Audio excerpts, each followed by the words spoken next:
18 का जो question paper है इसे समाप्त कर दूंगा समाज कार्य का। ठीक है, तो यहाँ पर प्रश्न है आपके सामने 78 नंबर का, और इस क्वेश्चन का जवाब आप लोगों को बताना है कि भाई ये लोकप्रिय सामाजिक आंदोलन को कुछ मतलब उनके आरंभ होने का जो वर्ष होगा वो आपको क्रम लगाना पड़ेगा, तभी आप कर पाओगे ऐसे प्रश्न को। जब आपको क्रम पता होगा तभी आप ऐसे प्रश्न को कर पाएंगे।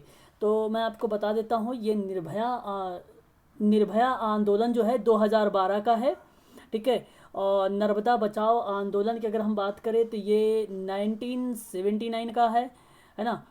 किसी किसी बुकों में 1989 भी मिलता है। ठीक है, और चिपको आंदोलन की अगर मैं बात करूं तो आप लोगों को ध्यान रखना है, ये आंदोलन जो है 70 में आया था। और जन लोकपाल जो विधेयक बिल है आप सब जानते हैं अच्छे तरीके से, बहुत फेमस भी हुआ था बीच में ये। तो ये 2000 कब का है जन लोकपाल बिल? 11 का है। हाँ 2011 का, 5 अप्रैल 2011 का। वेरी गुड, 5 अप्रैल 2011 का है।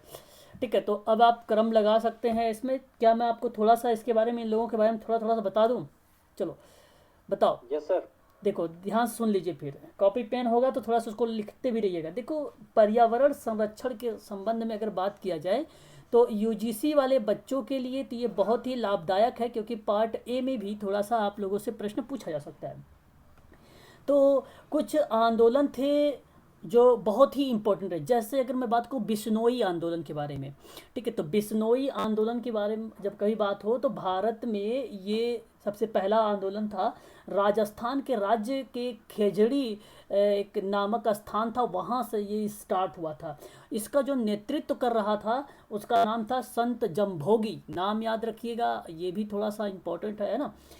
बस, और साथ ही साथ ये नेतृत्व संत जमभोगी का था।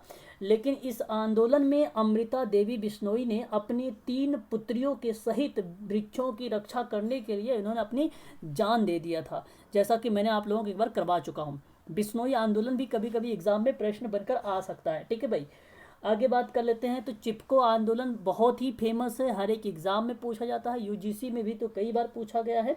ये 1970 सॉरी 1730 के ईस्वी में आया था, और किसी किसी बुकों में आपको मिल सर जाता है जी 70। सर 1974। हाँ 1900। 1974। करना चाह रहे थे। एक मिनट, हाँ बता रहा हूँ। सर विपिन बोला था सर। जी बता रहा हूँ, बोलो। हाँ बोलो, सुनिए मेरी बात को। जो चिपको आंदोलन है, ध्यान सुनिएगा। चिपको आंदोलन क्यों मैंने 1730 बोला, 1730 क्यों बोला? क्योंकि भाई ये जो खिचड़ी नामक गांव पर आया था 1730 में हुआ था, तो उस समय संत जमभोगी के नेतृत्व में किया गया था 1730 में बिश्नोई आंदोलन।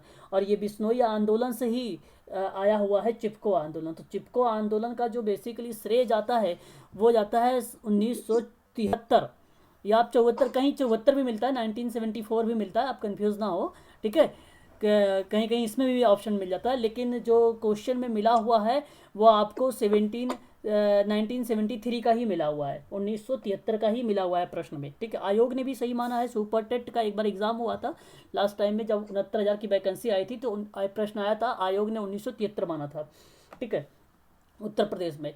तो उत्तराखंड जिला चमोली में आप गोपेश्वर जानते होंगे अच्छे तरीके से, वहाँ पर ये जो है स्टार्ट हुआ था। इसका नेतृत्वकर्ता जो थे चंडी प्रसाद भट्ट थे, सुंदरलाल बहुगुणा थे, ये आप लोगों को ध्यान रखना होगा। लेकिन बिश्नोई आंदोलन में आपको ध्यान रखना होगा अमृता देवी बिश्नोई का नाम। ठीक है, संत जमभोगी का नाम याद रखना होगा। ठीक है, और इसकी अगर हम बात करें, ये प्रेरित हुआ था, ये प्रेरित हुआ था चिपको आंदोलन। किससे प्रेरित हुआ था? तो ये प्रेरित हुआ था बिश्नोई आंदोलन से।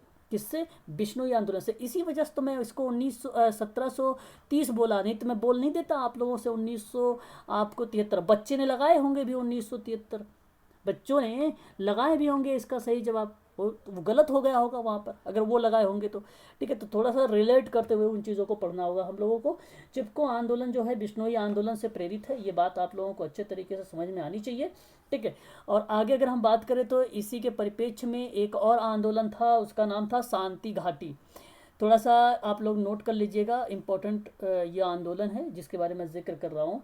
ये केरल के कुंतीपूज एक नदी थी, वहाँ से ये स्टार्ट हुआ था। इसका प्रारंभ 1973 में हुआ था, समापन जो इसका हुआ था 1980 में ये समाप्त हो गया था। बेसिकली विद्युत जो बांध है उसके निर्माण के कार्यों को लेकर ये किया गया था, इसका विरोध भी किया गया था। और ये जितने आंदोलन हुए हैं सभी के सभी आंदोलनों का जो विरोध किया है वो आदिवासियों ने किया है। क्या मेरी आवाज़ कंफर्म नहीं है, क्लियर नहीं, बताइए जरा एक बार। सर कंफर्म है आपकी आवाज़। चलो फिर ठीक है भाई।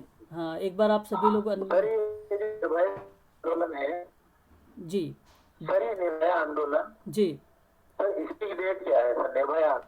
निर्भया आंदोलन बताया तो 2012 का है। अब वो निर्भया आंदोलन जब दिसंबर 16 दिसंबर का जब कांड हुआ था तो उसके बाद से ये आंदोलन स्टार्ट हो गए थे, है ना। ठीक है, चलो चलें आगे बढ़ें। देखो अभी मैं शांति आंदोलन के बारे में बात कर रहा हूँ। क्लियर हुआ कि नहीं क्लियर? बोलते भी रहिए, जो पूछते हैं वो बताते भी तो नहीं है कि हमारा क्लियर हुआ। जी सर। हाँ, जिन जो पूछ रहे रिपीट 16 दिसंबर 2012 को निर्भया आंदोलन जो है, इसके जो निर्भया कांड था सर जी।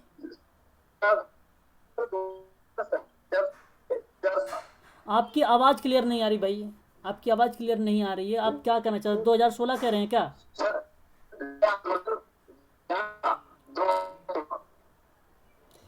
आपकी आवाज़ क्लियर नहीं है। आप 2016 नहीं लगाएंगे, 2012 लगाएंगे भाई। ठीक है, 2012 लगाएंगे निर्भया आंदोलन को। सर शांति घाटी आंदोलन पर थोड़ा सा हाँ। शांति घाटी आंदोलन 1973 और 1980 में समाप्त हुआ, शुरुआत हुआ 1973 में। ठीक है, और ये जितने आंदोलन होते हैं वो आदिवासियों के द्वारा जो है सामूहिक रूप से किया जाता है। अभी जो डाउट है लास्ट में रखिएगा, मैं आप लोगों को क्लियर कर दूंगा। ठीक है भाई, नोट कर लीजिए कॉपी पर एक।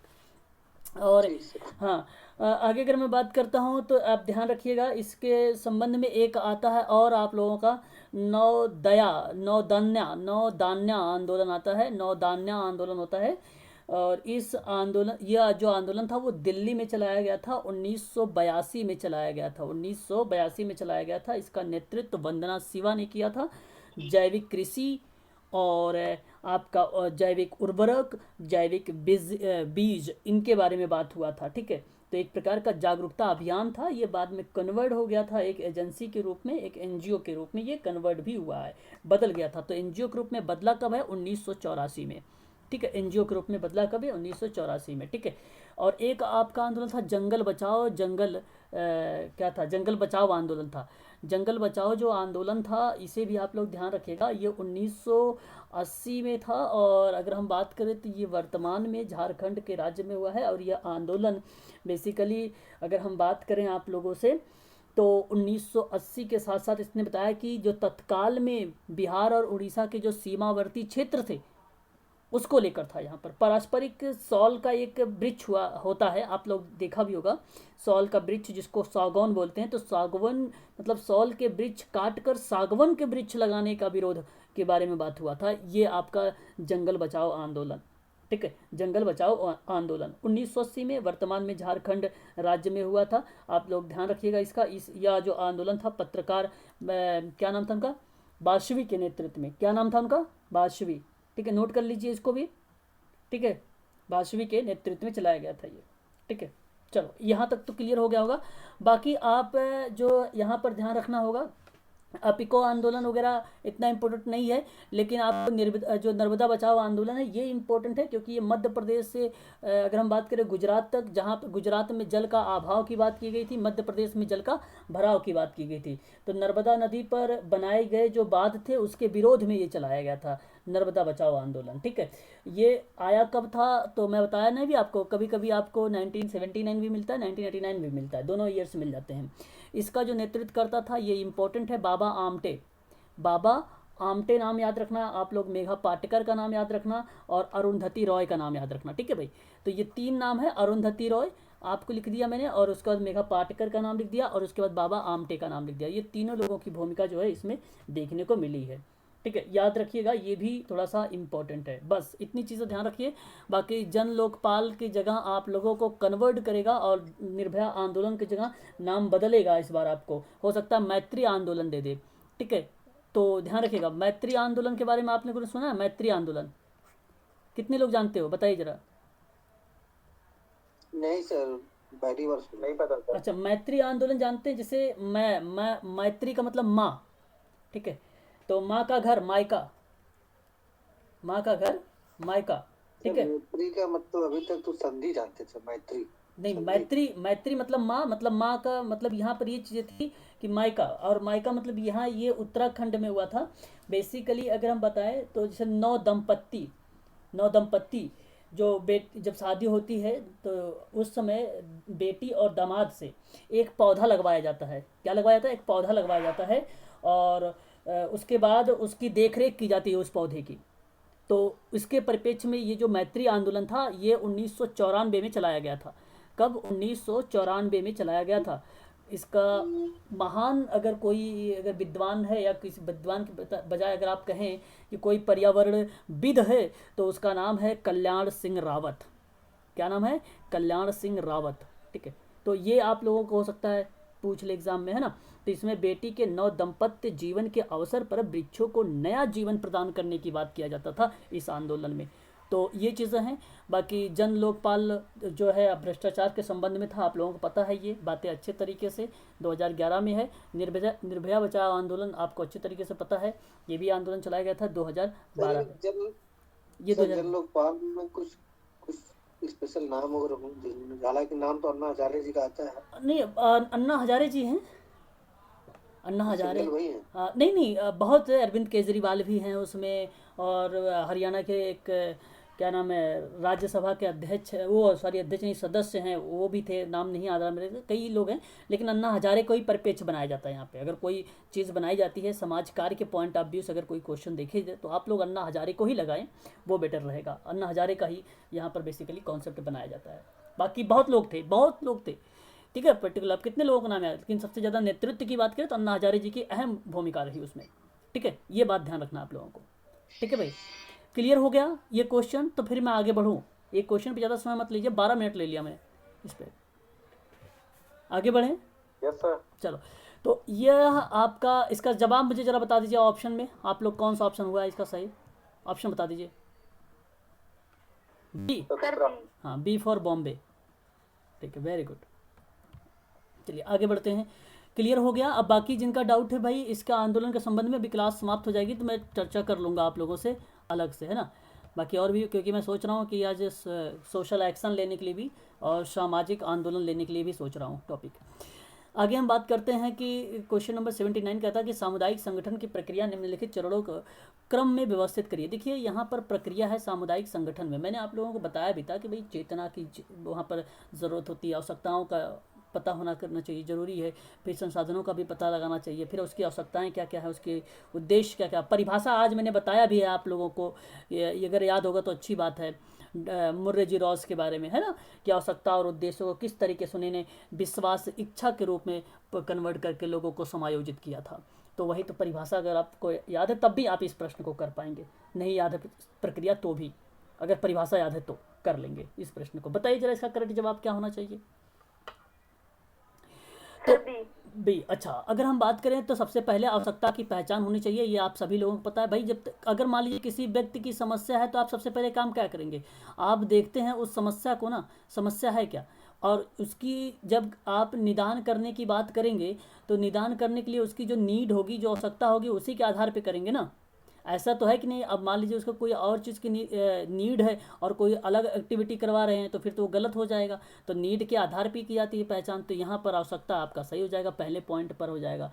और अगर हम बात करें तो यहाँ पर देखो आवश्यकताओं के प्राथमिकताओं के निर्धारण करना, तब जाके आप इसके बाद आपने प्राथमिकता दे दिया। जैसे ही आपने उसको गोल को देखा कि ये समस्या है और उसके बाद आपने एक गोल को प्राथमिकता दे दिया।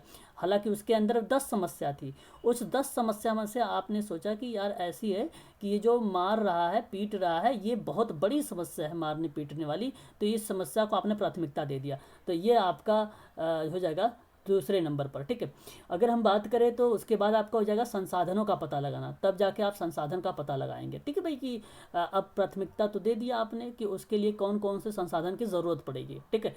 और संसाधन के बाद फिर आपने क्या किया है, प्लानिंग कर लिया किसके लिए प्लानिंग किया है? क्रियात्मक विधि करने के लिए, क्रिया की विधि करने के लिए, ठीक है, क्रिया करने के लिए कार्यक्रम को बनाना शुरू कर दिया। तो ये आपका 4 में आ जाएगा। अब देखिए जरा कहाँ पर डी में लास्ट में दिया हुआ है, ये भी है, ये भी है। कौन सा ऑप्शन हुआ इसका करेक्ट जवाब? बी फॉर बॉम्बे सही होगा, ठीक है, बी फॉर बॉम्बे आपका करेक्ट जवाब होगा। सही है, क्लियर है, बता दीजिए एक बार। समझ में आया? प्रश्न बहुत सरल था ये विपिन जी, सरल जी सर, प्रश्न जी था, बहुत सरल प्रश्न था, आप ध्यान से करिएगा। नीलेश जी आप भी है ना। चलिए आगे एक क्वेश्चन देखिए। और ये आपका मैं आप लोगों का ना एक जब कोर्स करवाऊंगा यूनिट नंबर 9 MPPSC का, तो मैं आप लोगों को ग्रुप में लिंक दूंगा, 6 बजे ज़रूर ज्वाइन करना। अभी वो टॉपिक आया नहीं है, तो वहाँ पर मैं डिसेबिलिटी के बारे में बताऊँगा और पूरा कवर कर दूंगा आप सबका भी वहाँ पर, ठीक है। तो डिसेबिलिटी के अगर बारे में बात करें तो बताइए ज़रा डिसेबिलिटी किन किन चरणों से होकर गुजरती है, ज़रा मुझे आप बताएं। डिसेबिलिटी किन किन चरणों से होकर गुजरती है, बताइए। तो चौथा। ऑप्शन नंबर डी कह रहे हैं आप, ओके, ऑप्शन नंबर डी बोल रहे हैं आप, चलो कोई बात नहीं। और यहाँ पर मैं अगर बात करूँ तो ध्यान से सुन लीजिए आप सभी लोग। सबसे पहले अगर कोई डिसेबिलिटी की तरफ जाता है व्यक्ति, तो सबसे पहले रोग होता है उसको। रोग का मतलब होता है डिजीज़, डिजीज़ का मतलब होता है बीमारी होगी पहले, ठीक है, पहले बीमारी होती है। और जब बीमारी होती है तो बीमारी धीरे धीरे क्या होती है, बड़ी हो जाती है। और जब धीरे धीरे बीमारी बड़ी हो जाती है तो वो कन्वर्ट हो जाता है किस में, वो कन्वर्ट किस में हो जाता है, तो वो कन्वर्ट हो जाता है दुर्बलता में, ठीक है, दुर्बलता में। एक प्रकार से हम कह सकते हैं इम्पेयरमेंट, एक प्रकार से हम बोल सकते हैं उस जगह पर क्षति हो गई है, क्योंकि अब आप उस हाथ से या उस उंगली से काम नहीं कर रहे। बाई द वे मान चलिए कोई छोटी मोटी चोट लगी होगी आपकी उंगली में, फिर धीरे धीरे वो क्या हो गया, इम्पेयरमेंट हो गया, तो आपने उस उंगली से काम करना ही बंद कर दिया। और जब धीरे धीरे काम करना बंद कर देते हैं तो वो कन्वर्ट हो जाता है अक्षमता में, और उस अक्षमता को हम बोलते हैं निशक्तता। क्या बोलते हैं? निशक्तता बोलते हैं, ठीक है भाई, जिसको हम बोलते हैं डिसेबिलिटी। क्या बोलते हैं हम? डिसेबिलिटी बोलते हैं। मतलब अब वो क्या हो गया, उसके अंदर वो एबिलिटी नहीं है काम करने से उस उंगली से, ठीक है, तो वो हो गई आपकी डिसेबिलिटी हो गई, है ना। अब यही डिसेबिलिटी धीरे धीरे कन्वर्ट हो जाती है किस में, हैंडीकैप में। और हैंडीकैप को बोला जाता है एक प्रकार से दिव्यांग। दिव्यांग को ही शुद्ध हिंदी में हम लोग बोल सकते हैं बाधा भी आ गया, मतलब बाधा आ गया काम करने में, है ना, ठीक है। तो ये ध्यान रखा। आपको एक नाम बताता हूँ, ICIDH, ICIDH 1980 में, ठीक है, बता ये जो है international classification impairment disability handicap, ध्यान रखिएगा, ठीक है, नाम भी। और इसने डिसाइड किया था कि जब कोई किसी व्यक्ति के अंदर दिव्यांगता आती है तो वो इस रूप में आती है, एक लाइनर के रूप में आती है। किस रूप में आती है? लाइनर के रूप में आती है। और ये बात किसने बोला? अब हालांकि एग्जाम में क्वेश्चन में नहीं लिखा हुआ है कि बताइए, लेकिन ये पैटर्न जो है ना, ये जानते हैं किसका पैटर्न है? ये ICIDH का पैटर्न है, ठीक है, ये ICIDH का पैटर्न है, ध्यान रखिएगा ये भी आप लोग, इसे भी, ठीक है। WHO भी है और काफ़ी लोग हैं, अलग अलग तरीके से उन्होंने डिफाइन किया, लेकिन लाइनर में जो बताया है डिसेबिलिटी के बारे में वो बताया है ICIDH ने बताया, ठीक है, याद रखिएगा। क्लियर हो गया ये प्रश्न?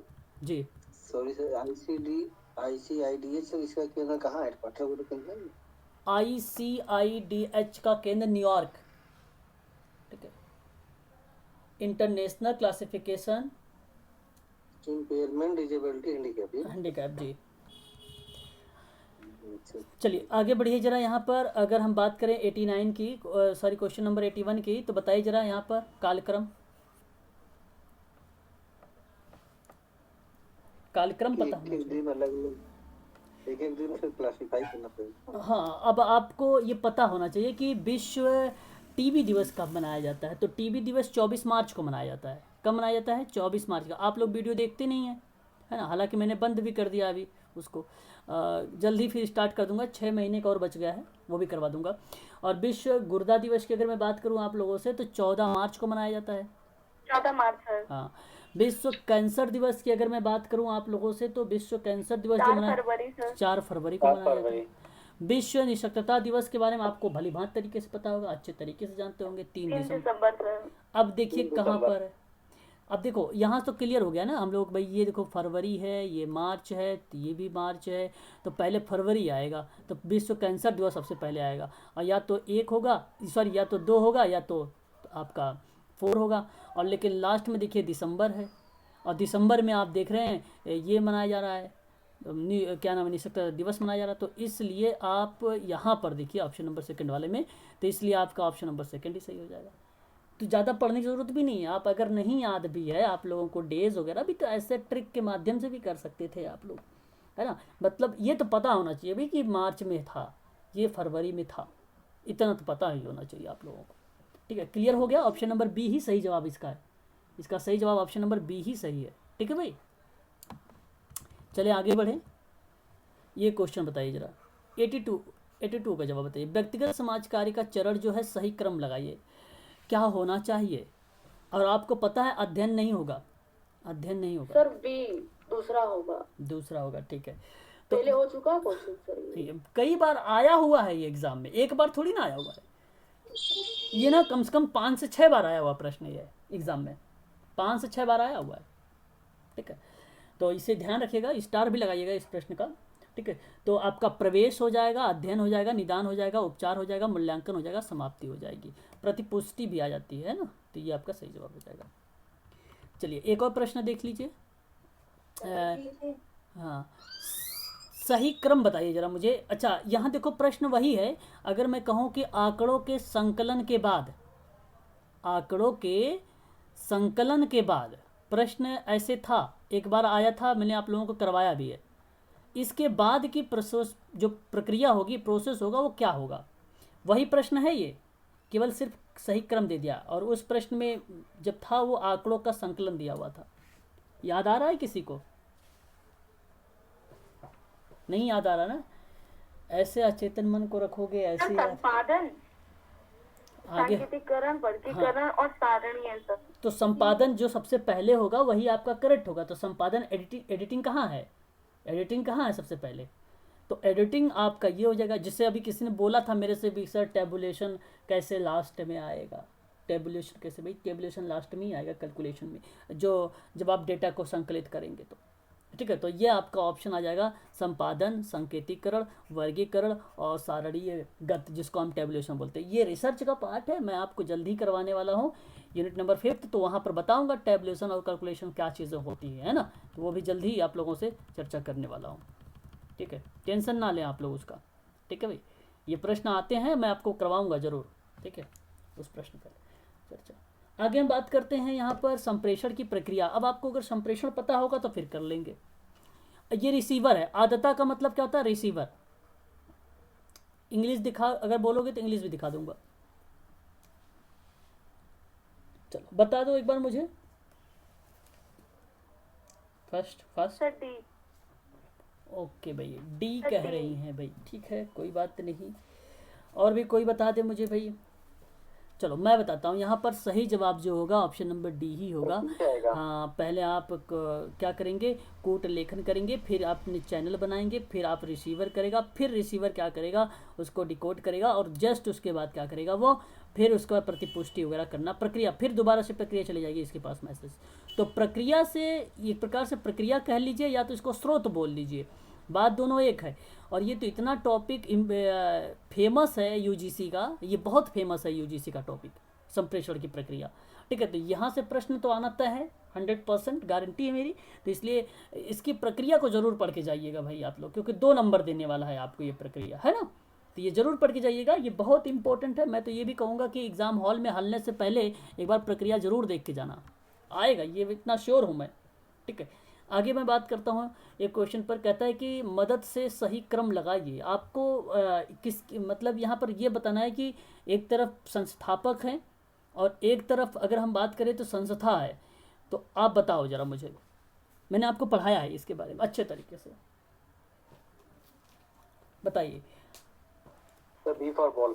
बी फॉर बॉल यहाँ पर करेक्ट जवाब बता रहे हैं भाई। चलो मैं बता देता हूँ आपको।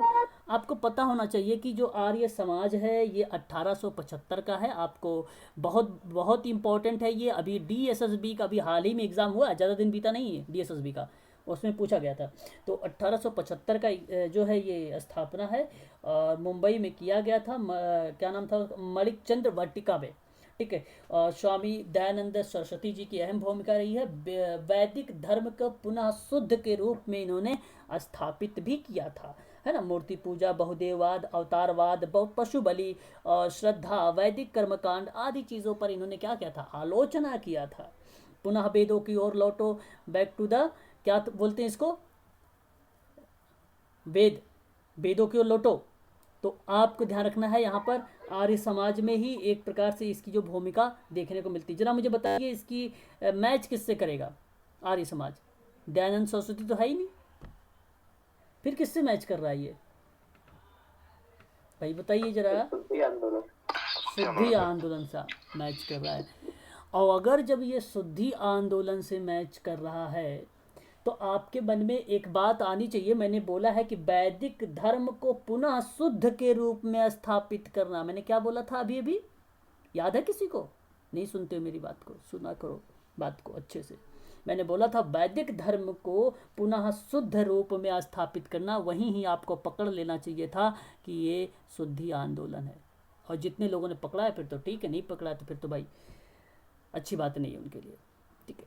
प्रार्थना समाज की अगर मैं बात करूं तो आपको ये भलीभांति तरीके से पता होना चाहिए। प्रेयर है और प्रेयर में आपको अच्छे तरीके से बताया था। तो आत्मा से करता है कोई भी इंसान और महादेव की करता है। किसका करता है? महादेव की। तो आत्माराम पांडुरंग प्लस महादेव गोविंद रनाडे। कब? 1867। ये तो यूजीसी में पूछा ही गया था 2020 में, है ना। और पूछा फिर जाएगा, ऐसी बात नहीं पूछा जाएगा, क्योंकि देर का 19वीं शताब्दी, तो जाहिर सी बात है यार, इतना तो आप लोग कुछ टॉपिक में तो महारत हासिल कर लो कि गारंटी है वो नहीं चीज़ें गलत होगा आप लोगों से।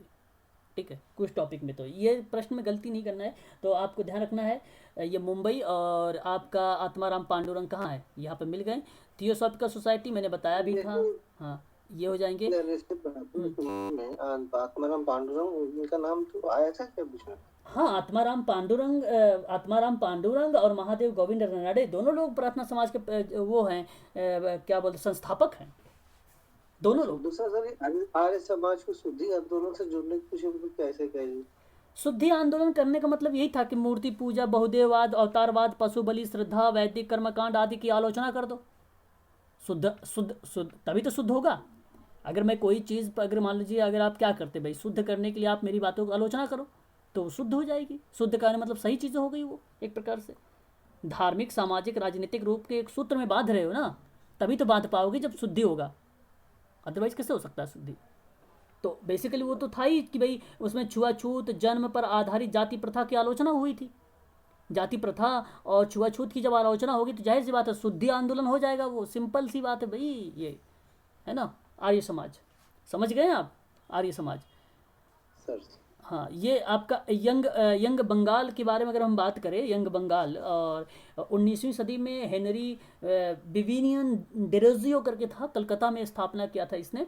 ठीक है, याद रखिएगा ये। और ये प्रेस की स्वतंत्रता हो गई, जमींदारों के जो अत्याचार होते थे उसके जो रियासतों की सुरक्षा करने की बात करता था, सरकारी उच्च सेवाओं में भारतीय को रोजगार दिलवाने की बात करता था, यही तो था यंग बंगाल आंदोलन। ठीक है, डेरोजियो को आधुनिक भारत का प्रथम राष्ट्रवादी कवि कहा जाता है। किसको कवि बोला जाता है बोलिए जरा? कवि किसको बोला जाता है? राष्ट्रवादी कवि किसको बोला जाता है? प्रथम राष्ट्रवादी कवि हेनरी डेरोजियो को बोला जाता है। ध्यान रखना, एक तरफ कवि लिख देगा भाई, पूछ सकता है सोजे वतन, तो क्यों नहीं पूछ सकता है कवि? बताइए जरा, ध्यान रखिए। हाँ ठीक है, तो याद रखिए। हाँ, तो ये भी आप ध्यान रखना है कभी। ठीक है, इसका जवाब मुझे बता दीजिए जी, क्या आप पूछ रहे हैं? यंग बंगाल आंदोलन किस सन में मूवमेंट था? एक्चुअली इसका कोई एग्जैक्ट ईयर नहीं आया, ये 19वीं सदी में ही आया हुआ है। 19वीं सदी ही याद रखिए, 19वीं सदी याद रखिए, है ना। वर्ष नहीं पूछेगा। इस प्रश्न में कई बुकों में मतभेद है, कई बुकों में मतभेद है ना। ठीक है, 19वीं सदी याद रखिए। लेकिन चलिए आगे बढ़े फिर इसी क्रम में हम लोग। ऑप्शन बता दीजिए मुझे, कौन सा करेक्ट होगा? तो दूसरा B for Bombay, very good. चलिए आगे बढ़ते हैं। और यहाँ पर देखिए ये भी अपने आप में बहुत ही इम्पोर्टेंट क्वेश्चन है, और यहाँ पर मैं आपको बताना चाहूँगा ये प्रश्न इम्पोर्टेंट करिएगा, और आज पढ़ लीजिए, आज के बाद ज़िंदगी मत भूलना इस प्रश्न को, ठीक है। ऐसे प्रश्न आएंगे तो कभी मत भूलना। कह रहा है कि अभ्यास सिद्धांत, अभ्यास सिद्धांत की बात कर रहा है। आपको पता होना चाहिए कि जो मन गतिकीय सिद्धांत है वो सिगमंड फ्रायड का है। जब कभी मन और वगैरह अगर इस तरीके के शब्द आए ना तो सिगमंड फ्रायड को लगाया करो, संतुष्टि मिलेगी आप लोगों को। अब आप देखो सिगमंड फ्रायड का, अच्छा ऐसे प्रश्न पढ़ने मतलब बैठ जाना, बताइए इसमें जरा सा भी मैच नहीं कर रहा है सिगमंड फ्रायड, इसमें भी कहीं मैच नहीं कर रहा है सिगमंड फ्रायड। इसमें देखो द्वंद्वात्मक, अगर हम बात करें कि भाई द्वंद्व की बात करें, दमन की बात करें, और अगर हम उदात्तीकरण की बात करें, प्रतिगमन की बात करें, तो बताइए जरा कहाँ पर ये सारी चीज़ें आती है। सिगमंड फ्रायड की तो रक्षा युक्तियाँ हैं सारी की सारी, और ये सारी की सारी रक्षा युक्तियाँ किससे रिलेट करा रहा था ये सिगमंड फ्रायड, मन की गति किससे, ठीक है। तो ये तो आप या तो आपका ये होगा।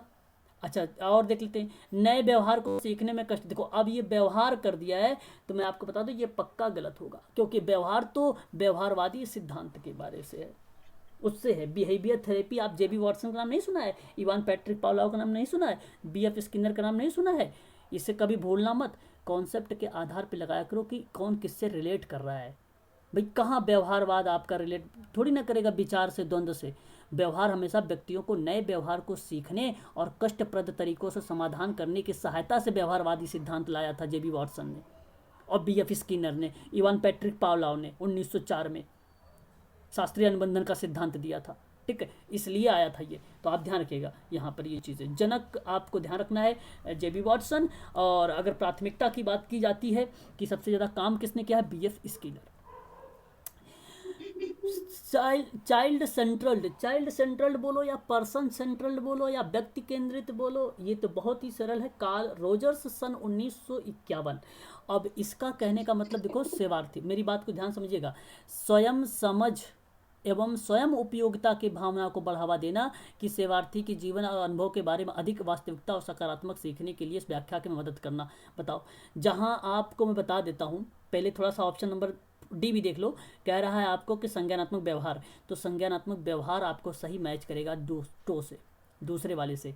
लेकिन व्यक्ति वाला जहाँ स्वयं की बात कर रहा है, स्वयं की समझ और स्वयं की उपयोगिता के बारे में, ये साफ शब्दों में लिखा हुआ है, इसमें मुझे दिमाग लगाने की ज़रूरत ही नहीं पड़ रही थी। बताइए कौन सा करेक्ट हुआ। और ये देखो कॉग्निटिव वाला जो है ना, ये उसका नाम आता है एरोन बेक। क्या चीज होल्ड रखना है एक मिनट सभी लोग, ठीक है। चलिए क्लियर हो गया इतनी बात। तो संज्ञानात्मक में ये बात आप लोगों को ध्यान रखना होगा। क्या नाम इसका बताया मैंने, एरोन बेक का नाम बताया। क्या नाम बताया, एरोन बेक का नाम बताया, ये आप लोग ध्यान रखना, ठीक है भाई। एरोन बेक का नाम 1960 में। अच्छा आपको एक चीज़ बताऊँ, मैंने एक जगह और क्वेश्चन में आया हुआ था, मैंने लगाया था ऑप्शन में बिगैन का नाम, याद है किसी को? संज्ञानात्मक को वहाँ पे मैच करवाया था बिगैन से भी, भूल गए हो आप लोग, मुझे याद है आज भी। तो आप लोग ध्यान रखना, इसके साथ साथ एक और इसके सहयोगी थे, उनका नाम था बिगैन, ध्यान रखिएगा, बिगैन नाम था उनका, बिगैन भी लिख लीजिए इसके साथ साथ, ठीक है। तो आप लोग बड़े कंफ्यूज हो जाते हो, काफ़ी लोग मुझे इसीलिए आप लोग कहते हो सर ये सिद्धांत किसने दिया, ये सिद्धांत किसने दिया। तो आप नाम जिसका सुनते हैं बार बार मेरे से, वो तो आपको पता हो जाता है, लेकिन एक और नाम अगर कभी बिगैन दे देता है संज्ञानात्मक व्यवहारवादी में, तो आप कहते भैया ये कहाँ से आ गया भाई। आप तक तो जीन पियाजे का नाम जानते हो, और एरिन बेक का नाम जानते हो, बिगैन का भी नाम जानते हो, है ना, तीनों लोगों के नाम जान गए आप। लेकिन संज्ञानात्मक केवल सिद्धांत है, व्यवहारवादी नहीं। उस चीज़ों के बारे में, बच्चों के अनुभव के बारे में बात कर रहा था संज्ञान में, कॉग्निटिव में, जीन पियाजे, ठीक है, याद रखिएगा इसे भी। इसके जो जीन पियाजे का नाम बहुत इंपॉर्टेंट है, ये भी कई बार एग्जाम में पूछा जाता है ना, उसको मैं बताऊंगा आप लोगों को। जरा मुझे यहाँ पे बताइए कौन सा ऑप्शन सही होगा, ऑप्शन बताइए। डी, एक का चौथा, हाँ डी, ठीक, चौथा। सर ए है इसका आंसर। हाँ सर ए है इसका आंसर आयोग के अनुसार। आयोग के अनुसार ए आ रहा है भाई। मन गतिक में किसको रिलेट करवाया है, मन गतिक में किसको रिलेट करवाया भाई, बताइए जरा। कौन सी इसका आयोग ने ए दिया है ऑप्शन में? नहीं यार, ये कैसे हो सकता है? मन गति को कैसे मन व्यवहार से हो सकता है? गलत है, ये तो गलत दे रखा है, आयोग ने दे रखा है गलत। मैम ये गलत क्वेश्चन जो आप बता रहे हैं, ऑप्शन ए तो बिल्कुल नहीं होगा भाई।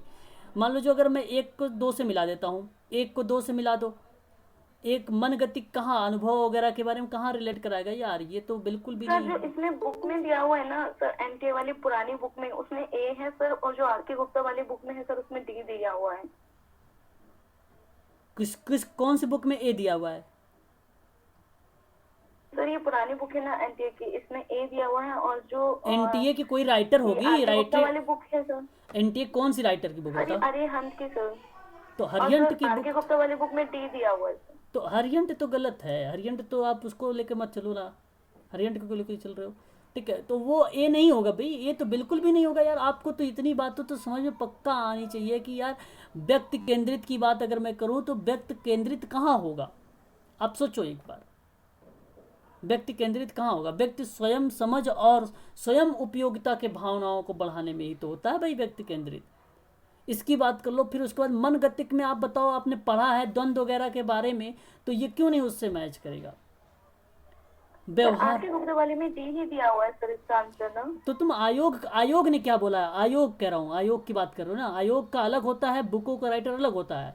आयोग जो मानेगा वो सत्य माना जाता है आयोग का, ठीक है? आयोग हमेशा प्राथमिकता दी जाती है आयोग को, बाकी बुक वगैरह थोड़ी काम आने वाली है आपको यहाँ तक के, ठीक है? आयोग आपका मानेगा। तो आयोग ने ए दिया हुआ है, तो ये तो भाई मैं बिल्कुल गलत मानूंगा, क्योंकि वहाँ पे हो सकता है इस क्वेश्चन को फिर वो लगा दिया गया होगा, कॉमन नंबर दिया गया होगा, गलत दे दिया गया होगा उस जगह पे, ठीक है? ऐसी कंडीशन पर के वो हुए होंगे, क्लेम किए गए होंगे ऐसे प्रश्न पर, ठीक है भाई? ऑप्शन ए नहीं होगा, ध्यान रखिएगा आप सभी लोग भाई, ऐसी कंडीशन पर, है ना? चलिए आगे बढ़ते हैं, नेक्स्ट क्वेश्चन लेते हैं। बताइए जरा इस प्रश्न के बारे में बताइए कि एक तरफ समाज कार्य के संदर्भ का फोकस है, दूसरी तरफ परिप्रेक्ष्य मतलब दृष्टिकोण है। बताइए जरा इस प्रश्न का क्या करेक्ट जवाब होना चाहिए? करेक्ट जवाब बताइए इसका। बताइए अन्वेषण के विभिन्न स्तरों पर फोकस। अन्वेषण का मतलब क्या होता है भाई? खोज, खोज ही तो होता है अन्वेषण का मतलब। और जो अन्वेषण का खोज होगा तो ये बताओ किस चीज़ की खोज करोगे, किन चीज़ों के बारे में बात करना है? सेकंड सामान्यता के बारे में। चलो ठीक है, अगर आप सामान्यता मान रहे हैं, ठीक है भाई। अगर हम बात करते हैं अभ्यास की स्थिति के संदर्भ में वातावरण की व्यक्ति पर फोकस कर रहे हैं, वातावरण में देखो, अब वातावरण की बात कर रहा हूँ मैं। सर पारिस्थितिकी तंत्र। अब आप जानते हैं भली भांति तरीके से पारिस्थितिकी तंत्र के बारे में, है ना? तो ये इससे हो जाता है। और एक बात कर रहा हूँ मैं आप लोगों से, जैविक और सामाजिक व्यवस्थाओं के गतिक पारस्परिक प्रभाव के फोकस के बारे में। जैविक हो रहा है एक तरफ और सामाजिक की बातें भी हो रही है। सर सामान्य व्यवस्था। सामान्य व्यवस्था, सामान्य व्यवस्था। और फिर उसके बाद भेदभाव की सामान्य जो समस्याएं हैं उन समस्याओं पर प्रभाव पर फोकस किया जाए तो नृ जाति विज्ञान या एक प्रकार का नृ जाति संवेदी परिप्रेक्ष्य, ठीक है? और मैं आप लोगों को पारिस्थितिकी के बारे में चर्चा कर चुका हूँ, एक बार मैं इनको ज्वाइन करता हूँ, ठीक है? ठीक है भाई। तो यहाँ जो सही जवाब होने वाला है आप लोगों का कि अन्वेषण सामान्यतः के परिप्रेक्ष्य में किया जाता है, शोध वगैरह रिसर्च वगैरह। वातावरण में जो व्यक्ति होता है फोकस किया जाता है वो पारिस्थितिकी तंत्र के रूप में होता है। और जो समाज की बात होती है, जैविक की बात होती है, पारस्परिक प्रभाव के बारे में, वो सामान्यता व्यवस्था के रूप में देखा जाता है उसे, है ना? भेदभाव के समानता की अगर हम बात करते हैं तो नृजाति संवेदी परिप्रेक्ष्य में देखा जाता है। नृजाति एक विज्ञान है, नृवंश एक विज्ञान है ना? उससे लिया गया है। ये एथनोग्राफी करके आता है, एग्जाम में पूछा जाता है पेपर फर्स्ट में, ठीक है? तो ध्यान रखिएगा यूजीसी के। तो इसका करेक्ट जवाब क्या होना चाहिए? ऑप्शन नंबर एक का आप मैच करिए दूसरे से, और कहाँ पर दिया हुआ ऑप्शन नंबर एक का कौन सा सही जवाब हो जाएगा? ए फॉर अमेरिका वाला ही, पहला वाला ही सही जवाब इसका।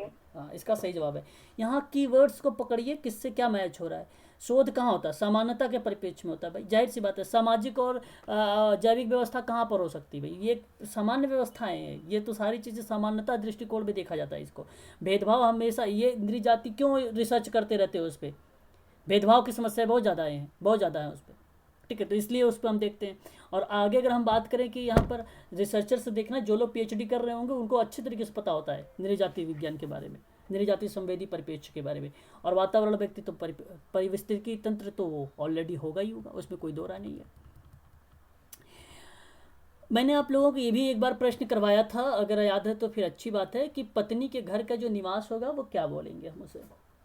पत्नी के घर के निवास को हम लोग बोलते हैं मैट्रिलोकल, ठीक है। पति के घर के निवास को हम लोग क्या बोलते हैं, पैट्रिलोकल, ठीक है।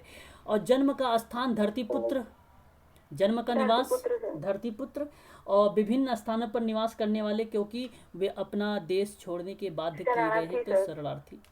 तो इतने सरल प्रश्न अगर आ जाए यूजीसी में, जब से मैं करवा रहा हूँ, किसी बच्चे का साथ गलत नहीं हुआ होगा, आई थिंक, ऐसा मुझे लग रहा है। अच्छा ऑप्शन बताइए कौन सा सही है इसका, ऑप्शन बताइए।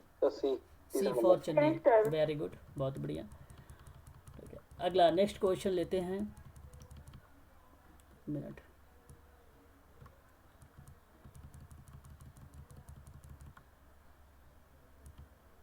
चल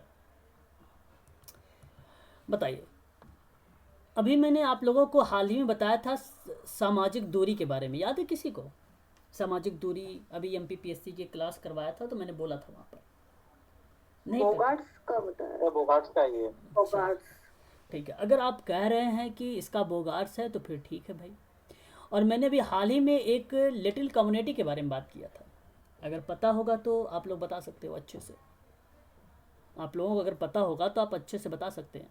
little community, Robert Redfield, very good, शाबाश। और सफ़ेद पोश तो यूजीसी में कई बार पूछा हुआ प्रश्न है, 2020 में भी प्रश्न आया था। सदरलैंड कहाँ है, ऑप्शन नंबर ए में क्या है? सुदरलैंड नहीं है, सदरलैंड भी, कहीं कहीं सुदरलैंड मिलता है, ठीक है। दरलैंड मिल जाए तब भी लगा देना, इसी का नाम है ना। यूजीसी वाले कोई भरोसा नहीं है, हिंदी का तोड़ मरोड़ करते हैं बहुत ये लोग। प्रबल जाति की बात करें तो आपको पता होना चाहिए, बस एमएन श्रीनिवासन। ऑप्शन कौन सा करेक्ट हो जाएगा यहाँ पर? एक का दूसरे से, एक का दूसरा, ऑप्शन नंबर फर्स्ट, पहला वाला सही। तो ये ऐसे मिलते हैं, है ना। तो ये चीज़ें आप इजीली कर लेंगे।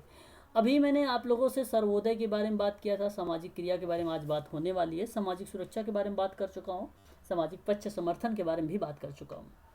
तो एक तरफ क्रियाकलाप दिया हुआ है, आप जरा क्रियाकलाप पढ़िए कि जमीनी स्तर के संगठनों को एकजुट करना, बात को समझिएगा अच्छे से, एकजुट करना तो क्या कहलाएगा वो?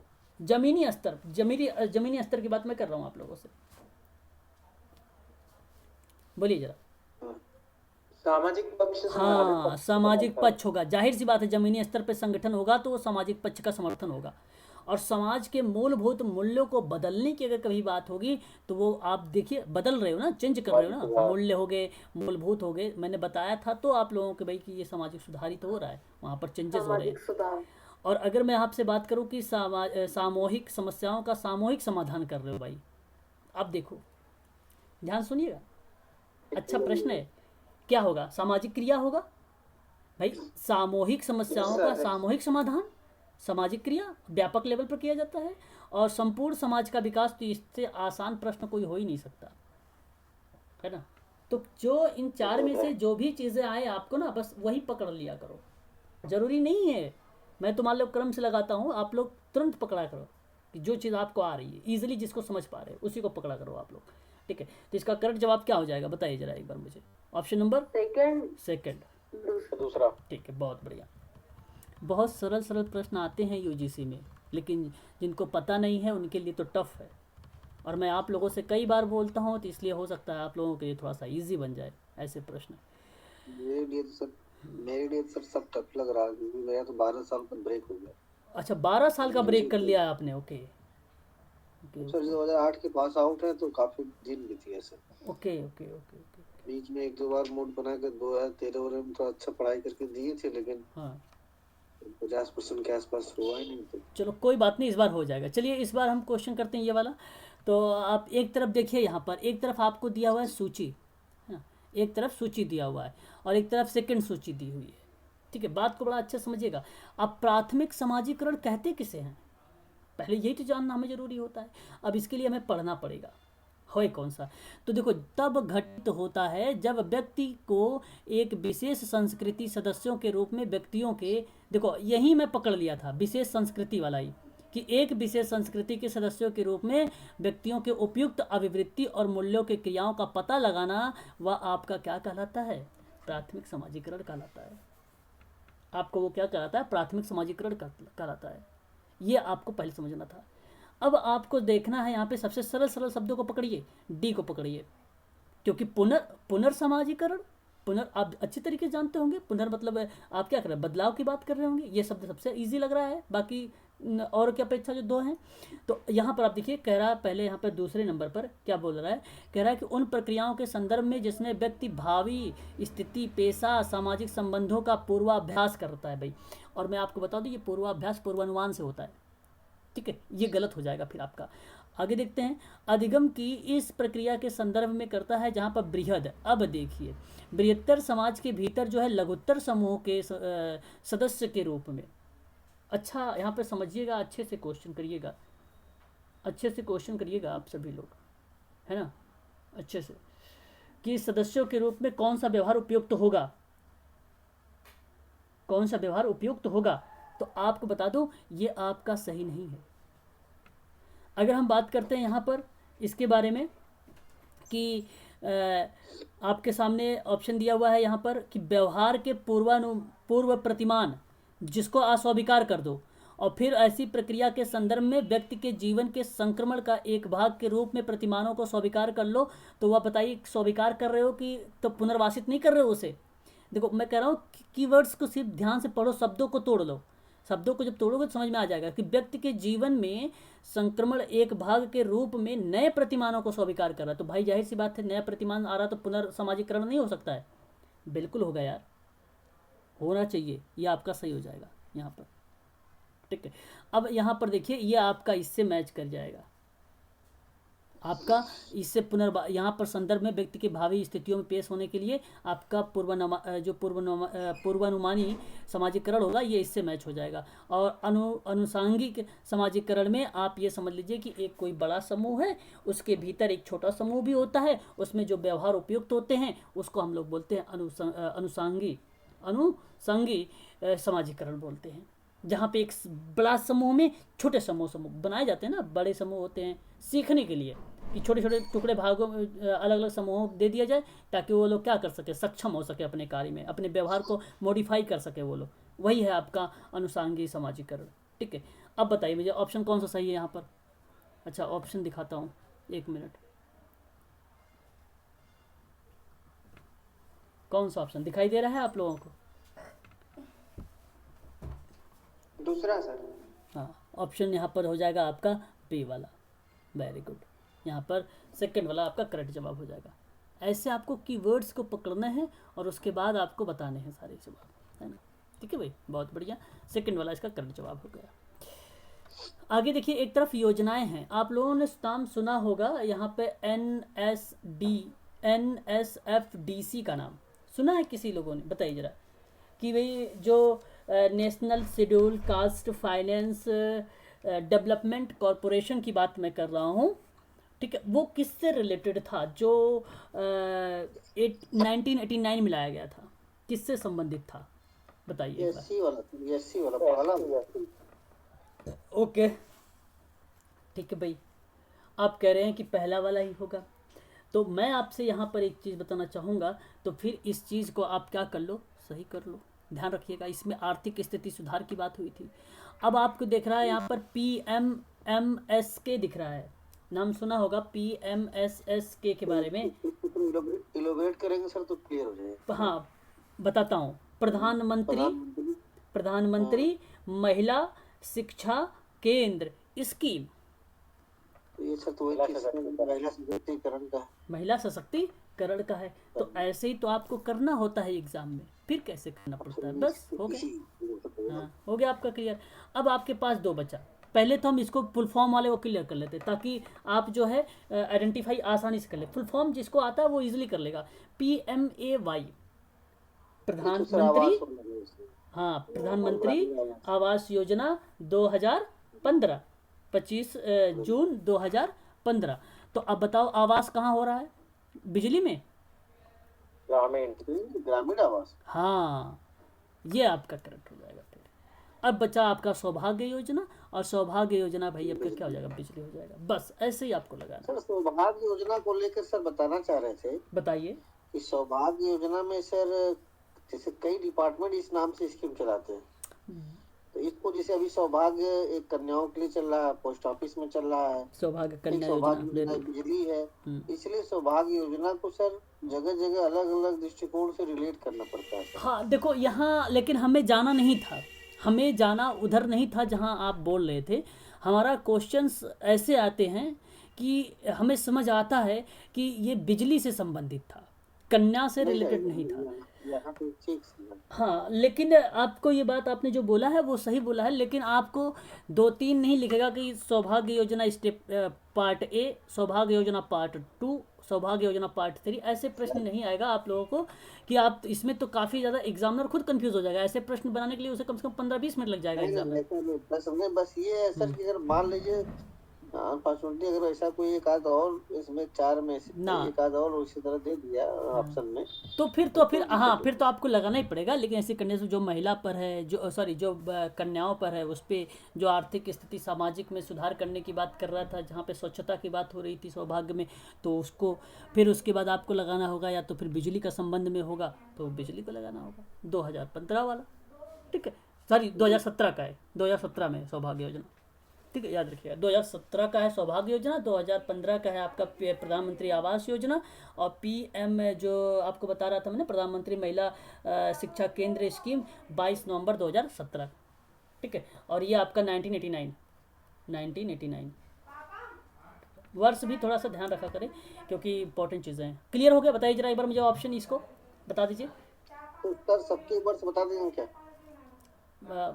क्या वर्ष बता दूं?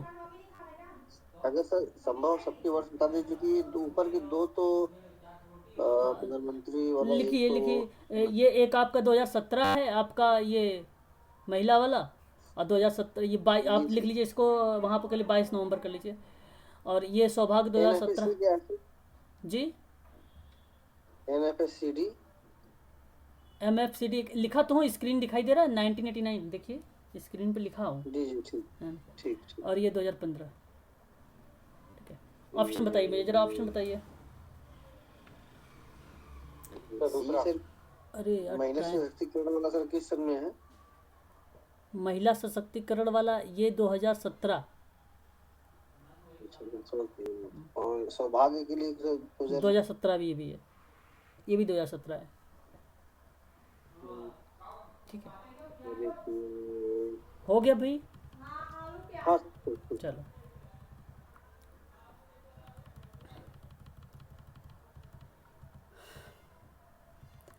संघर्ष का सिद्धांत बताइए जरा, संघर्ष का सिद्धांत। कार्ल मार्क्स होगा, ओके। चलो, इसका अगर हम बात करें तो आप लोगों को पता होना चाहिए, आप लोग भली भांति तरीके से जानते भी होंगे सभी लोग, कि कार्ल मार्क्स का ही है ये वर्ग का सिद्धांत, वर्ग विहीन, और आपका कम्युनिस्ट मैनिफेस्टो, ठीक है। और इसके साथ साथ एक नाम और आता है, आपने एंजल्स कम्युनिस्ट मैनिफेस्टो में, है ना, पढ़ाया था मैंने आप लोगों को, याद अगर होगा तो ठीक है, नहीं याद है तो ध्यान से सुन लीजिए। अगर हम बात करें तो नेक्स्ट पॉइंट कहता है आपके प्रकार्यवाद का सिद्धांत को लेकर, प्रकार्यवाद का सिद्धांत को लेकर, तो इसका करेक्ट जवाब क्या होना चाहिए जी? टालकाट पार्सन्स, मैंने आप लोगों से भी बताया, वेरी गुड। और अगर हम बात करें एक रेखीय विकास के सिद्धांत के बारे में, एक रेखी के बारे में बात करें तो हाँ अगस्त का, और बहुरेखी में बात कर ले तो यहाँ पर गेरहार्ड लेस्की जूनियर, हाँ बस ऐसे में आपको ये सही जवाब जो हो जाएगा ऑप्शन नंबर आपका इसमें, अच्छा कौन सा सही हुआ? First, very good. अभी देखो किसी ने मेरे से पूछा था सशक्ति सिद्धांत के बारे में, और मैंने बताया भी था उसे, आसक्ति सिद्धांत के बारे में। जरा मुझे बताइए आसक्ति सिद्धांत के बारे में इसका करेक्ट जवाब क्या होना चाहिए? बावली, हाँ मैंने सही है हाँ सही है, बताया भी था, आप लोग भूल जाते हो यार, ये याद रखा करें आप लोग। अवस्था के बारे में मैंने बताया था, इसमें अवस्थाएं दी गई हैं, हर एक विभिन्न प्रकार की अवस्थाओं में डिसाइड किया गया था, ये चीज़ें होगी, ठीक है। और फिर जीन पियाजे देखिए, यहाँ पर देख लीजिए, जीन पियाजे किस में आता है? संज्ञानात्मक में आता है ना। जी सर। और मनोसामाजिक विकास के सिद्धांत में तो एरिक एरिक्सन आता है, तो ये तो गलत हो गया। और हाँ, एरिक एरिक्सन का देखो उल्टा कर दिया, ये ऊपर का नीचे, नीचे को ऊपर कर दिया, तो ये दोनों गलत हो जाएंगे। बेंडूरा सामाजिक अधिगम का सिद्धांत, इसको बोलते हैं अवलोकन का भी सिद्धांत बोलते हैं। क्या बोलते हैं? अवलोकन का भी सिद्धांत बोलते हैं इसे। तो इसमें बताइए, आपको मिलान करना था, बताओ कौन सा सही हुआ, ए और डी। ऑप्शन नंबर 3 में है ए और डी। चलिए, चलो बहुत बढ़िया है, आप लोग समझ भी रहे हैं अच्छे से, है ना। नेक्स्ट क्वेश्चन ले लेते हैं हम लोग अब, है ना। चलिए बताइए, सम्मिलित करने वाला प्रश्न है आपके सामने, और यहाँ पर आपको पता, देखो ये बहुत अच्छा प्रश्न है। आरसीआई के बारे में नाम सुना? RCI rehabilitation counselling of India, 1992। 1992 भाई, आरसीआई, जहाँ पर सीआरआर नंबर रजिस्टर्ड होता है ना, नंबर वगैरह रजिस्ट्रेशन होता है। और आगे हम बात करते हैं निशक्त, पीडब्ल्यूडी है ये क्या है? पीडब्ल्यूडी है, पीडब्ल्यूडी 1995 वाला है ये, बताइए। हाँ, ये अच्छा दे रखा है ऑप्शन में ही। और ये देखो जो एनटीएच है, एनटीएच नेशनल ट्रस्ट हैंडीकैप्ड जिसको हम बोलते हैं, 1999 का है। इसमें 4 डिसेबिलिटी के बारे में बात की गई है। प्रमस्तकी पक्षाघात जिसको बोलते हो सेरेब्रल पॉलिसी, मानसिक मंदता जिसको आप बोलते हो आजकल इंटेलेक्चुअल डिसेबिलिटी, पहले मेंटल रिटार्डेशन बोला जाता था। 2013 में DSM-5 आया, तो DSM-5 ने इसका नाम बदल दिया कि मानसिक मंदता ना कहकर अब हम उसे बोलेंगे इंटेलेक्चुअल डिसेबिलिटी, ठीक है, ये बोलेंगे। फिर उसके बाद बहुनिशक्तता मतलब मल्टीपल डिसेबिलिटी, जिस व्यक्ति के अंदर जो है 2 से अधिक डिसेबिलिटी होती है, 2 या 2 से अधिक डिसेबिलिटी होती है, उसे हम बोलते हैं मल्टीपल डिसेबिलिटी, है ना। तो ये 5 प्रकार की होती है, ठीक है, मल्टीपल डिसेबिलिटी। और सामाजिक सामाजिक कल्याण न्याय अधिनियम 1, 2, 3, एक ये देखो स्वालीनता है, राष्ट्रीय जो स्वपरायणता की बात कर रहा हूँ मैं, ये स्वालीनता है। 4 डिसेबिलिटी के बारे में बात किया, याद रखिएगा। स्वालीनता का मतलब होता है ऑटिज्म, ठीक है, ASD बोलते हैं इसको, जो है ऑटिज्म स्पेक्ट्रम डिसऑर्डर बोलते हैं इसको, ठीक है, याद रखिएगा इसे भी, ठीक है। 1999 कहाँ पर है, ये लगा दीजिए। हाँ, निशक्त, ये देखो अभी मैंने आप लोगों से 2-3 बार आया है प्रश्न, ये सेपरेट करके भी एक बार अकेले आया था, अगर याद है तो अच्छी बात है, मैंने बताया भी था कि निशक्त, राष्ट्रीय निशक्त जो व्यक्ति नीति है वो 2006 का है, ठीक है। उस समय शायद किसी ने मुझसे बता रहे थे कि सर 1987, लेकिन वो नहीं था, वो मानसिक अधिनियम था, वो अलग था, ठीक है। बताइए जरा यहाँ पे करेक्ट जवाब क्या होगा? फर्स्ट। हाँ, फर्स्ट आपका करेक्ट हो जाएगा, ठीक है, बहुत बढ़िया। ऐसे प्रश्न को करते जाओ आप लोग, ऐसे जितने प्रश्न को आप लोग देख रहे हैं ना, प्रैक्टिस हो रही है आप लोगों को, समझो ये वो सेट ये आ गया। अच्छा, डिस्क्रिप्टिव का भी कुछ दिन में चलाएंगे या फिर इसी तरह क्वेश्चन चलेगा? नहीं, टॉपिक तो चलती है, बस आज समाप्त हो गया पेपर ना, टॉपिक तो चलेगा ही। कल आज मैं लेने वाला था, लेकिन 1 घंटा हो गया, आज तो नहीं ले पाऊंगा। अब कल आपका टॉपिक है, मैंने देखा ऑलरेडी, यहाँ पर स्क्रीन पर देख लीजिए, आप लोगों को दिखा देता हूँ, ये देखिए, 1 मिनट, मैंने ऑलरेडी यहाँ पर ले रखा है टॉपिक, ये देखिए, ये कंटेंट था मेरा सामाजिक आंदोलन को लेकर और सामाजिक क्रिया को लेकर था, ये मेरा टॉपिक था, है ना। आज मैं इसको करवाने वाला था आप लोगों से, ये चीज़ें आज नहीं हो पाएगी, वो कल ही करवाऊंगा। आज एक क्वेश्चन कंप्लीट कर लेते हैं हम लोग, है ना। चलो, यहाँ पर थोड़ा सा आप लोगों को मैंने जो ट्रिक बताया है ना, उसका प्रयोग करना, ठीक है, कॉमन सेंस के माध्यम से ट्रिक का प्रयोग करना। चलो करो, थोड़ा सा देखते हैं कितने बच्चों का सही आ रहा है। ट्रिक लगाओ, थोड़ा सा देख लेते हैं एक बार, हम लोग आइडिया भी लगा लेते हैं, फिर मैं ऑप्शन बताऊंगा आपका। देखो यहाँ पर वैश्वीकरण का सतत प्रक्रिया के रूप में किससे संबंधित है, तो ऐसी कंडीशन पर अगर हम बात करें तो ये हमें पढ़ना पड़ सकता है। तो एक चीज़ देखो, वस्तुओं को, सेवाओं को उत्पादन का वितरण के लिए ये तो सही हो सकता है, सही हो सकता है भाई, सही है। मुक्त व्यापार सिद्धांत भी कॉमन सेंस का प्रयोग है। अच्छा, यहाँ पर आपको पढ़ना पड़ेगा थोड़ा सा, क्या मैं दिखा दूँ आप लोगों को एक बार? आप क्वेश्चन, हाँ, क्वेश्चन को पढ़ें, और क्वेश्चन पढ़ने के बाद ना आपको क्या करना है, सीधा सीधा उसका मीनिंग को देखें, क्या क्या चीज़ें के बारे में यहाँ पर जिक्र किया जा रहा है ना, तो आपको ईजिली समझ में आ जाएगा, है कि नहीं। तो मैंने अभी आपको बताया ना कि जिसमें जो है बेसिकली जो चर्चा की गई थी राष्ट्रीय सीमाओं के बारे में, तो आप ढूंढिए जरा कि सतत तो मिल गया हमें, सतत रूप से चल रही है बाजार, आर्थिक समकालीन, रूढ़िबद्धता, अर्थशास्त्र और मुक्ति बाजार सिद्धांत। तो बताओ जरा ऑप्शन नंबर वहाँ पर जो लिखा हुआ था पहले कि एक तो मुक्ति लिखा हुआ था, मुक्ति और वितरण लिखा हुआ था, वो आपका करेक्ट हो जाएगा। और फिर उसके बाद देखो अगर मैं बात करूँ तो आप लोगों से लिखा हुआ था कि वस्तुओं को, सेवाओं को, उत्पादन के वितरण के लेकर वस्तुओं के बारे में भी बात कर रहा था, चर्चा कर रहा था। तो वो रिप्रेजेंट करता है बाजार और आर्थिक और समकालीन और नव रूढ़िवादी अर्थशास्त्रियों को भी। ठीक है, तो यहाँ पर ऑप्शन नंबर आपका जो होगा वो आपका केवल और केवल अगर हम बात करें तो यहाँ पर ऑप्शन नंबर आपका एक आपका होगा ए वाला और बी वाला ही होगा, बाकी आपके नहीं होंगे। बाकी आपका प्रशुल्क अवरोध आपका गलत हो। अवरोध तो निगेटिव शब्द है, इससे भी लगा सकते थे आप लोग कॉमन सेंस के माध्यम से। ट्रिक अगर आप लगाते तो भी आपका सही हो जाता, लेकिन आपने ट्रिक लगाया ही नहीं। अब दोबारा मैं पूछूंगा, आप लोग ट्रिक लगाना, ठीक है। तो अवरोध एक निगेटिव पॉइंट है, बाधा, तो इसलिए ये चीज़ें नहीं होती हैं कभी भी, सही है ना। मैंने ट्रिक के शब्द भी लिखवाए हैं आप लोगों को। चलिए दूसरे क्वेश्चन बताइए आप लोग। ट्रिक का प्रयोग करिएगा, ठीक है। पहले बार ट्रिक का प्रयोग करिए, फिर मैं बताता हूँ आप लोगों को, है ना। वैश्वीकरण की एक समाज कार्य के आधारित परिभाषा सम्मिलित है, बताओ। ट्रिक का प्रयोग करिएगा। लोगों का एकीकरण होगा कि नहीं होगा? यूनिटी बनानी चाहिए कि नहीं बनानी चाहिए? होना चाहिए। अच्छा, अर्थव्यवस्था को एकीकरण करना चाहिए, संस्कृतियों का संरक्षण करना चाहिए।